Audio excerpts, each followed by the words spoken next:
আসসালামু আলাইকুম রাহমাতুল্লাহ। আমি দিদার। আজকে আমি তোমাদের আংশিক ভগ্নাংশের দ্বিতীয় পর্ব নিয়ে উপস্থিত হয়েছি। প্রথম পর্বের মধ্যে আমি তোমাদের আংশিক ভগ্নাংশের টাইপ ভিত্তিক করে করে একদম এ টু জেড বেসিক সবগুলো ক্লিয়ার করে দিয়েছিলাম। ওটা যদি না বুঝে থাকো তাহলে না দেখে থাকো তাহলে আরেকটু করে দেখে নাও। ওটা দেখলে তোমাদের জন্য এটা সহজ হবে। যদি ওটা দেখে থাকো তাহলে তোমরা এটা কন্টিনিউ করো, ইনশাআল্লাহ বুঝবা। আমরা এই প্রথম যেটা টাইপ বুঝিয়েছিলাম ওই প্রশ্নটাই আমি এখানে নিয়েছি। এখন এই এই প্রশ্নের আংশিক ভগ্নাংশ আমরা বের করব। এখন আংশিক ভগ্নাংশ বের করার জন্য আমি কি বুঝিয়েছিলাম এখন বুঝে নাও, যারা ওটা দেখো না এখনো ভালোভাবে বুঝে নাও, এখনো আমি বিস্তারিত একটু করে বুঝাবো। যেহেতু এটা প্রথম টাইপ সমাধান, সেজন্য একটু মনোযোগ দিয়ে দেখতে হবে। এই প্রথম টাইপের সমাধানটা যদি তোমরা ভালোভাবে দেখো, সবগুলা ধার টাইপ নিয়ে একটা ওভারঅল ধারণা পেয়ে যাবে তোমরা। মানে এখানে যেগুলো করবে সেগুলো অন্য টাইপের মধ্যেও ব্যবহার হবে। তাহলে এখানে আমরা অসমতা চিহ্ন দিয়ে লিখবো।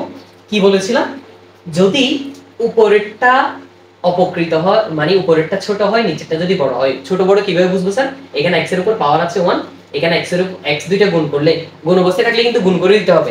x দুইটা গুণ করলে x স্কয়ার, মানে উপরেরটা ছোট নিচেরটা বড়। এটা হচ্ছে একটা প্রকৃত ভগ্নাংশ। তাহলে এরকম প্রকৃত ভগ্নাংশ হলে কি করতে হবে? নিচে যেটা আছে সেগুলোর জন্য একবার x - 1 এর জন্য একটা, x - 2 এর জন্য একটা। আচ্ছা দিলাম। উপরে কি দিতে হবে স্যার? উপরে দিতে হবে a, এখানে দিতে হবে b। তাহলে অনেকে প্রশ্ন করে স্যার 5x - 7 এগুলো কোথায় গেল? এগুলো কোথায় গেল স্যার?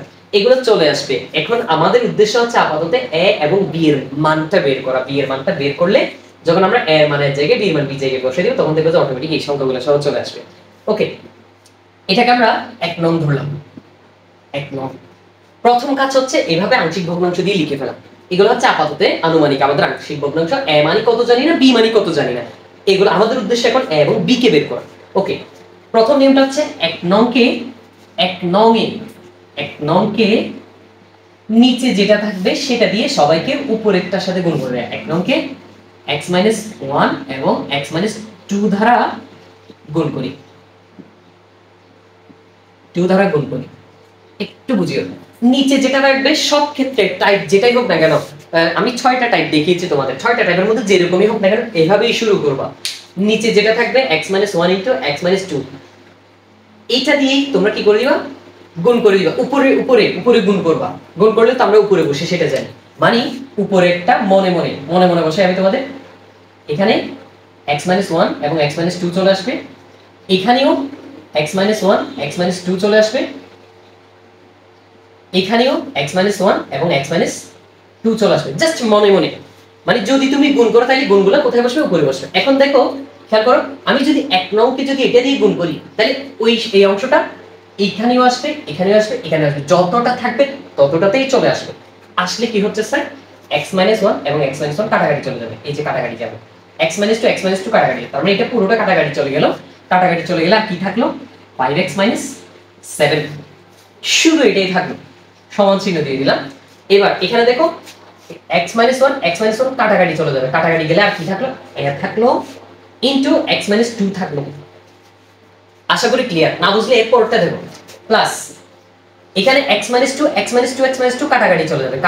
কাটাকাটি চলে গেলে আর কি থাকলো? b * x - 1, b * x - 1। আশা করি এটা ক্লিয়ার হয়েছে। এটাকে আমরা আপাতত 3 নং দিয়ে দিব, সরি 2 নং দিয়ে দিব। ওকে, এইখানে একটা আমরা সমীকরণ পেলাম। এখন স্যার এরপরে কি করতে হবে? সমীকরণে x এর জায়গায় আমাদের মান বসাতে হবে। এখন স্যার মান কত বসাবো? মান বসানোটাও একদম ইজি। অনেকে মানগুলো খুঁজে পায় না। স্যার কি বসাবে? এই যে এখানে যেগুলো নিচে যেগুলো উৎপাদক আছে, এই যে x - 1 * x x - 2 এগুলো তো একটু উৎপাদক। এই উৎপাদকগুলোর মধ্যে প্রত্যেকটা সমান 0 ধরবা। x - 1 সমান কি ধরবা? 0 ধরবা। x - 1 সমান 0 ধরবো, x - 2 সমান 0 ধরবো। x - 2 সমান 0। 1 যদি ওই পাশে যায়, 1 এর আগে কি চিহ্ন? মাইনাস চিহ্ন। ওই পাশে গেলে কি হয়ে যাবে? প্লাস হয়ে যাবে। তার মানে x সমান +1। 0 এর সাথে 1 যোগ করলে তো 1 ই হয়ে যায়, তাই না? সেজন্য 1। আবার এখানে কি হচ্ছে? 2 কে যদি তুমি ওই পাশে নিয়ে যাও তাহলে x সমান +2। তার মানে x এর জায়গায় একবার 1 বসাবো, x এর জায়গায় একবার 2 বসাবো। আর একটু সহজ ভাবে বলি, x এর পাশে যদি -1 থাকে তাহলে x এর জায়গায় +1 বসাইতে হবে, কারণ কেন? ওই পাশে গেলে প্লাস হয়ে যাবে সেজন্য। -1 থাকলে +1 বসবে, +1 থাকলে -1 বসবে। মানে কোথায়? এখানে নিচে যেখানে কাজ করব সেখানে। -2 থাকলে +2 বসবে, প্লাস 2 থাকলে -2 বসবে। আচ্ছা এবার 1 নং 2 নং এ x সমান 1 বসিয়ে পাই। অনেকের প্রশ্ন স্যার তাহলে এই 1টা কোথায় পেলাম? এই যে এখন বুঝাইছি ওখান থেকেই পেয়েছি। এখানে -1 সেজন্য +1 বসাবো। 1 বসিয়ে পাই জাস্ট x এর জায়গায় 5, x এর জায়গায় কত 1 বসাই দিব। 5 এবং x এর মাঝখানে কিছু নাই মানে তো গুণ চিহ্ন আছে সেটা আমরা জানি। x * 1 -7 বসিয়ে দিলাম ইকুয়াল a বসলো x এর জায়গায় 1 বসিয়ে দিলাম -2 প্লাস বসছে b এর জায়গায় b বসাই দিলাম x এর জায়গায় 1 বসিয়ে দিলাম -1 দিয়ে দিলাম। এতটুকু বুঝেছি আশা করি। 5 এর সাথে 1 গুণ করলে 5 একে 5, খেয়াল করিও 5 এর সাথে 1 গুণ করলে 5 একে 5, ওই 5 এর সাথে 7 মাইনাস করে দিলে -2 হয়। অথবা ক্যালকুলেটর ইউজ করবা, আগে 5 এবং 1 গুণ করবা -7 দিবা, দেখবে যে -2 আসবে। এখানে a বসলো, গুণ চিহ্ন আছে এখানে গুণ চিহ্ন দিয়ে দিলাম। 1 থেকে -2 করলে ক্যালকুলেটরের মধ্যে যদি দাও তাহলে -1 আসবে। কত আসবে? -1। ওকে, প্লাস এখানে দেখো b ইনটু 1 থেকে 1 চলে গেলে 0, 1 থেকে 1 চলে গেলে 0 হয়। এখানে থাকলো -2, এর সাথে যদি আমি -1 গুণ করি তাহলে -a হয়ে যাবে। কি হয়ে যাবে? -a, কারণ 1 এর সাথে তুমি a গুণ করলে a আসবে, 1 এর সাথে x গুণ করলে x আসবে, 1 এর সাথে 100 গুণ করলে 100 আসবে, মানে 1 এর সাথে যেটাই গুণ করে সেটাই চলে আসে। আমি 1 এর সাথে যেহেতু a গুণ করছি a আসছে মাইনাস, এখানে আছে প্লাস, এর আগে আছে প্লাস, এখানে আছে মাইনাস, প্লাস মাইনাসে মাইনাস হয়ে গেছে।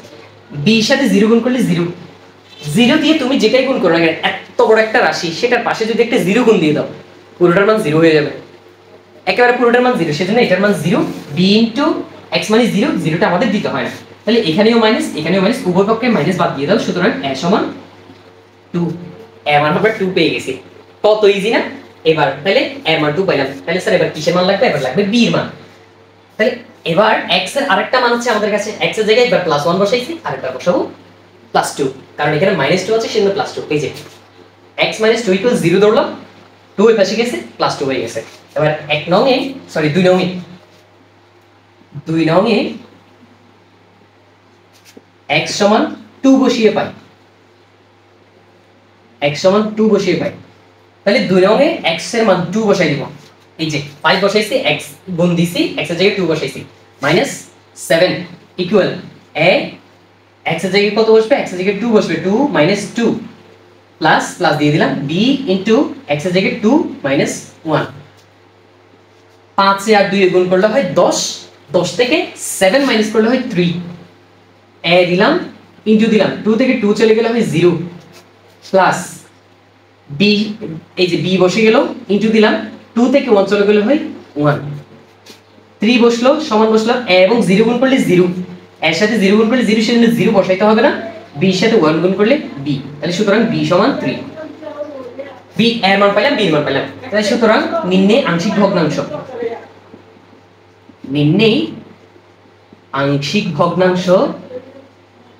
ভগ্নাংশটা আবার বের করতে হবে। আংশিক ভগ্নাংশ এই যে x - 1 উপরে কে a, এর জায়গায় কত পেয়েছি আমরা? 2, এখানে 2 বসিয়ে দিলাম, প্লাস এই যে প্লাস প্লাস চিহ্ন দিলাম। আবার আরেকটা হচ্ছে x - 2, b এর জায়গায় কত? b এর জায়গায় হচ্ছে 3।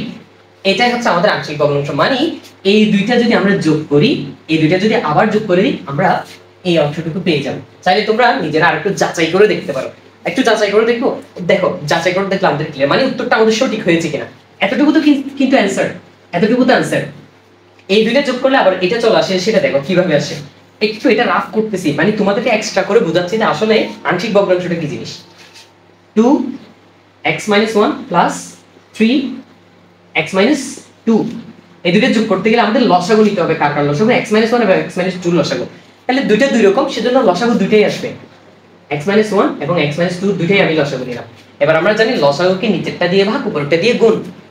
লসাগুকে যদি, লসাগু হচ্ছে x - 1 ইনটু x - 2, এই লসাগুকে যদি লসাগুকে নিচেরটা দিয়ে ভাগ, মানে x - 1 দিয়ে ভাগ, তাহলে x - 1 কাটাকাটি যাবে, আর কে থাকতেছে x - 2, এই x - 2 এর সাথে উপরেরটার সাথে গুণ, 2 ইনটু x - 2। আশা করি বুঝতে পেরেছো, প্লাস প্লাস দিয়ে দিলাম। এবার লসাগুকে নিচেরটা দিয়ে ভাগ, মানে নিচেরটা দিয়ে ভাগ করলে x - 2 চলে যাবে, আর থাকবে x - 1, ওই x - 1 এর সাথে 3 গুণ হবে, 3 ইনটু x - 1। তাহলে নিচে থাকলো x - 1, x - 2, 2 এর সাথে x গুণ করলে 2x, মাইনাস 2 এর সাথে 2 গুণ করলে হয় 4, প্লাস প্লাস 3 সাথে x গুণ করলে হয় 3x, 3 সাথে 1 গুণ করলে হয় -3, নিচে x - 1 x - 2 বসলো, এখানে 2টা x এখানে 3টা x, 2টা এবং 3টা x যোগ করলে 5x, এখানে 4 4 এখানে -3, ক্যালকুলেটরের মধ্যে বসাবো -4 এবং -3 দিলে -7 আসবে। এই যে দেখো যেগুলো উত্তর পেয়েছি সেগুলো যোগ করে আমরা আবার পুনরায় আগের প্রশ্নটা পেয়ে গেছি, তার মানে আমাদের আংশিক ভগ্নাংশটা সঠিক হয়েছে। যদি এগুলো করতে হয় না, আমি তোমাদেরকে করে দেখাইছি যাতে তোমরা ইজিলি বুঝতে পারো। সেজন্য আরেকটা টাইপ দেখাবো, একটু মনোযোগ দিয়ে বুঝবা। দ্বিতীয় টাইপটা আমি তোমাদের জন্য এখানে লিখে নিয়েছি। বেসিক ভিডিওতে আমি দ্বিতীয় টাইপটা নিয়ে ধারণা দিয়েছিলাম। দ্বিতীয় টাইপটা কেমন? দ্বিতীয় টাইপটা হচ্ছে যদি উপরের এবং নিচে হর এবং লবের পাওয়ার যদি একই হয় অথবা লবের পাওয়ার বড় হইলে। স্যার এখানে পাওয়ার বড় বা দেখো এখানে x এর সাথে x গুণ করলে x স্কয়ার, এখানে x এর সাথে x গুণ করলে x স্কয়ার, মানে উপরে পাওয়ার যত নিচে পাওয়ার তত। এরকম যদি পাওয়ার যদি সমান হয় অথবা উপরে পাওয়ার যদি বড় হয়ে যায়, সাপোজ মনে করো এখানে একটা স্কয়ার, তাহলে x এর সাথে x গুণ করলে x কিউব, মানে উপরের পাওয়ার হচ্ছে কিউব, নিচে x এর সাথে x গুণ করলে x স্কয়ার, উপরেরটাও বড় হয়ে গেল নিচেরটা ছোট হয়ে গেল। তাহলে দুই ক্ষেত্রে একই নিয়ম, এই নিয়মটা। তাহলে প্রথমে আমরা অসমতা দিয়ে চিহ্নটা দিব, চিহ্নটা দিয়ে আমরা এখানে দেখো কি বলেছিলাম, যদি এরকম হয় এইগুলোর পাশে যে সংখ্যাটা থাকবে, পাশে মনে মনে একটা 1 আছে না, মনে মনে একটা 1 আছে না, যদি মনে করি এখানে 2 আছে তাহলে 2 প্লাস দিতে হতো, এখানে 1 আছে মনে মনে 1 আছে সেজন্য 1 প্লাস দিয়ে দিতে হবে, 1 প্লাস দিয়ে দিলাম। x - 2 নিয়ে একবার আংশিক ভগ্নাংশ, x - 4 নিয়ে একবার, x - 4 নিয়ে একবার। তাহলে এখানে এবার x - 2 এখানে কি দিব? a দিব, এখানে দিব আমরা b। এটাকে আপাতত আমরা 1 নং ধরলাম। এরপরে ঠিক সেম নিয়ম দিয়ে আবার শুরু। 1 নংকে অথবা 1 নং এর উভয় পক্ষকে নিচেরটা দিয়ে, উপরে ওইগুলো নয়, নিচেরটা দিয়ে x - 2 x - 4 দ্বারা গুণ করি, 4 দ্বারা গুণ করি। আচ্ছা, x - 2 এবং x - 4 দ্বারা গুণ করি। এখন তাহলে গুণ করলে মানে কি, এই অংশগুলা x - 2 x - 4 এখানে একবার আসবে, এখানে একবার, মানে এটার পাশে একবার আসবে, এটার পাশে একবার আসবে, এটার পাশে একবার আসবে। আচ্ছা, আমি তোমাদেরকে একটু লাইনটা একটু বিস্তারিত করাবো, হয়তো তোমরা এই জায়গার মধ্যে হয়তো কনফিউশনে ভুগতেছো। আমি একটু বলি, একটু এক লাইন বাড়বে, শুধু এক লাইন বাড়বে, নিচেটা লিখে দিব x - 2। আমি আসলে খুবই দুঃখিত, আমি এই যে এখানে যে দুই টাইপটা দেখতে পাচ্ছ এই দুই টাইপটা পুরোটা করাই ফেলছি এখানে। আমার আগের ভিডিওটার মতোই সেম, আমার ভিডিও 13 মিনিট 25 সেকেন্ডে গিয়ে আবার ভিডিওটা অফ হয়ে একবার বের হয়ে গেছে। ক্যামেরাতে কি সমস্যা হয়েছে জানি না। এখন মাগরিবের সময়ও হয়ে যাচ্ছে, খুব গরমও, সেজন্য আমি এই ভিডিওটা আমি পরবর্তী ভিডিওতে দেওয়ার চেষ্টা করব। তাহলে আমার সাথেই থাকবা ইনশাল্লাহ। আমার ভিডিও ভালো লাগলে সবার সাথে শেয়ার করে দিবা। তোমরা জানো আমি কত কষ্ট করে তোমাদের জন্য ভিডিও তৈরি করি। গরমের মধ্যে অনেক বেশি গরম, বর্ষাকালের মধ্যে এখানে পানি উঠে যায়, মানে বলতে গেলে সেজন্য আমি নিয়মিত ভিডিও দিতে পারি না। যেমন 15 দিন, হয়তো 18 দিন আগে, আজকে থেকে 18 দিন আগে একটা ভিডিও দিচ্ছি, তার আগে ভিডিও দিয়েছি হয়তো 48 দিন আগে। মানে আমার ভিডিও আসলে করা হয় না, কোনো না কোনো সময় কারেন্ট চলে যায়। তোমরা যারা আমার নিয়মিত ভিডিও দেখো তারা দেখবা অঙ্ক করাইতে করাইতে মাঝখানে কারেন্ট চলে গেছে, এরকম হয়। সো ওভারঅল আমার জন্য দোয়া করবা যাতে তোমাদের সাথেই থাকতে পারি। আমি সবসময় চেষ্টা করি এবং তোমাদের জন্য দোয়া করি, আমার জন্য দোয়া করবা। পরবর্তী ভিডিও দেখা হবে ইনশাল্লাহ। আসসালামু আলাইকুম।